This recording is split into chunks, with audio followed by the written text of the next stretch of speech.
کچھ غلطیاں ہم کرنا نہیں چاہتے پر ہم سے ہو جاتی ہیں، کچھ دل ہم توڑنا نہیں چاہتے پر وہ ٹوٹ جاتے ہیں، ہماری مجبوری ہوتی ہے ٹوٹ جاتے ہیں۔ رات کو اس کی بارگاہ میں ہاتھ باندھ کے کشکول طلب دراز کر کے خوب استغفار پڑھنا چاہیے کہ مالک بندے ہیں نا، کیا کریں، نفس کا ساتھ ہے، دنیا کا ساتھ ہے، خواہشات نفسانیہ، مالک معاف کر دے۔ درد سے توبہ، رسم نہ ہو، کہانی نہ ہو، لفظ نہ ہو، جملے نہ ہو، اور جناب ایسے لوگوں کے بیچ بڑے ہاتھ باندھ کے اور بڑا کوئی ضرورت نہیں، آپ اکیلے اپنی چارپائی پہ بستر کے اندر منہ دے کے بھی درد سے کہیں گے نا معاف کر دے تو وہ تو مہربانی بڑا ہے۔ بندہ کوئی ناراض ہو جائے تو ہمیں کوئی نہیں نیند آتی، اس کے گھر چلے جاتے ہیں۔ ہم اپنے سارے رشتوں کو، تعلقات کو مینٹین کر کے رکھنے کے عادی ہیں، ہمیں پتہ ہے کہ وہاں میں نہیں جا سکا تو بیٹا بھیجتا ہوں، فلاں شادی پہ میں نہیں جا سکا تو بھتیجا بھیجتا ہوں، بھائی بھیجتا ہوں، ہر تعلق کا ہم نے خیال رکھا کوئی روٹھ نہ جائے۔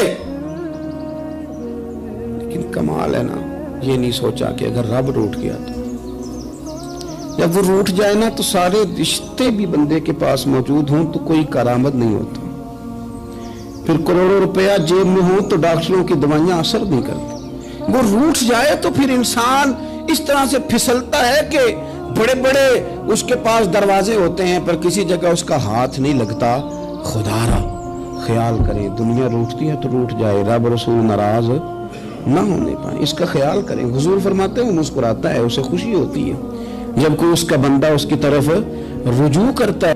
آپ دیکھیں نا، سارے ڈاکٹروں نے کہہ دیا کہ اس کے تو گردے، معدہ، جگر ہر چیز ختم ہے، گھر لے جاؤ، خدمت کرو، ہر طرف پریشانی ہے۔ وہ بندہ بھی سمجھ گیا ہے کہ آخری وقت آ گیا، کل جاؤں پرسوں جاؤں، تیاری ہو گئی، سب لوگ آ گئے، باہر والے بھی آ گئے، یہ ماحول ایک عجیب رنگ اختیار کر گیا۔ اچانک ایک ڈاکٹر نے آ کے کہا نہیں غلطی لگ گئی تھی۔ مجھے بتائیے انداز کیا ہوتا ہے؟ بغیر دوائی کے بندہ اٹھ کے کھڑا نہیں ہو جاتا، میں تو بچ گیا ہوں۔ میرے نبی پاک صلی اللہ علیہ وسلم مثال دیتے ہیں، فرمایا ایک آدمی صحرا میں جا رہا، صحابہ سے حضور خطاب کر رہے ہیں، فرمایا ایک آدمی صحرا میں جا رہا تھا، اس نے اپنی اونٹنی پہ کھانا، پانی، پیسے، ہر چیز رکھی ہوئی تھی۔ صحرا تھا بہت بڑا، درمیان صحرا کے گیا تو تھوڑا سا سستانے کے لیے، آرام کرنے کے لیے اونٹنی سے نیچے اترا۔ اب اس نے اونٹنی کی لگام، اونٹنی کی نکیل اپنے سرہانے کے نیچے رکھی، ہاتھ کے ساتھ پکڑی اور سو گیا۔ تھوڑی ہی دیر کے بعد جب اس کی آنکھ کھلی تو دیکھا اونٹنی غائب ہے۔ صحرا میں وہ پیدل نہ آگے جا سکتا ہے، نہ پیچھے جا سکتا ہے، نہ دائیں نہ بائیں، کھانے کو روٹی نہیں، پینے کو پانی کا قطرہ نہیں، تھوڑا ادھر بھاگا ادھر بھاگا، تھک گیا۔ کریم محبوب فرماتے ہیں وہ پوری طرح نڈھال ہو گیا اور مایوس ہو گیا، معاذ اللہ، مایوس ہو کے دوبارہ اسی جگہ آ کے لیٹ گیا جہاں پہلے لیٹا تھا، انتظار کرنے لگا کہ اب موت ہی آئے گی، آخری وقت ہے، اب نہ میں پیدل یہ صحرا کراس کر سکتا ہوں، نہ پیچھے جا سکتا ہوں، نہ کھانا ہے نہ پانی ہے، سوائے موت کے کوئی سہارا نہیں۔ حضور فرماتے ہیں وہ رستے میں دوبارہ لیٹ گیا، اچانک اس نے رخ بدلا تو اونٹنی سامنے کھڑی تھی۔ حضور نے صحابہ سے پوچھا بتاؤ نا اسے بھلا کتنی کو خوشی ہوگی؟ یا رسول اللہ جسے نئی زندگی مل گئی ہے۔ نبی پاک صلی اللہ علیہ وسلم فرمانے لگے اس کی اونٹنی مل گئی، بتاؤ بھلا اسے کتنی خوشی ہوگی؟ یا رسول اللہ وہ تو دوبارہ دنیا میں آ گیا۔ حضور فرمانے لگے اسے کچھ بھی خوشی نہیں ہوئی۔ جب کوئی رب کا گناہگار بندہ آ کے توبہ کرتا ہے، رب کو اس سے کئی گنا زیادہ خوشی ہوتی ہے۔ میرا بندہ آ گیا ہے، میرا بندہ آ گیا ہے، میرے گھر آ گیا۔ اس نے آنسو بہائے ہیں، اس نے کہا اللہ میں تیرا ہی تیرا ہی رزق کھاتا ہوں، تیری ہی زمین پہ رہتا ہوں، تیرے نام سے میری سانسیں چلتی ہیں۔ وہ آ گیا۔ فرمایا اس اونٹنی والے سے زیادہ رب کو خوشی ہوتی ہے جب گناہگار آ کے توبہ کرتے۔ گناہگاروں کے آنسو اس کی بارگاہ میں بڑے مقبول ہیں، لیکن ہم رسم ادا کرتے ہیں، توبہ نہیں کرتے۔ ہم اپنے آپ کے ساتھ دھوکہ کرتے ہیں، جھوٹ بولتے ہیں۔ ہم نہ گناہگاروں پر بھی فتویٰ دینے میں جلدی کرتے ہیں اور نیکی پر بشارت دینے میں بھی جلدی کرتے ہیں، حالانکہ یہ ہماری ذمہ داری نہیں۔ پتہ نہیں اللہ تعالیٰ کس کو کب توفیق توبہ دے کے اپنے قریب کر لے، لیکن بڑی جلدی ہے۔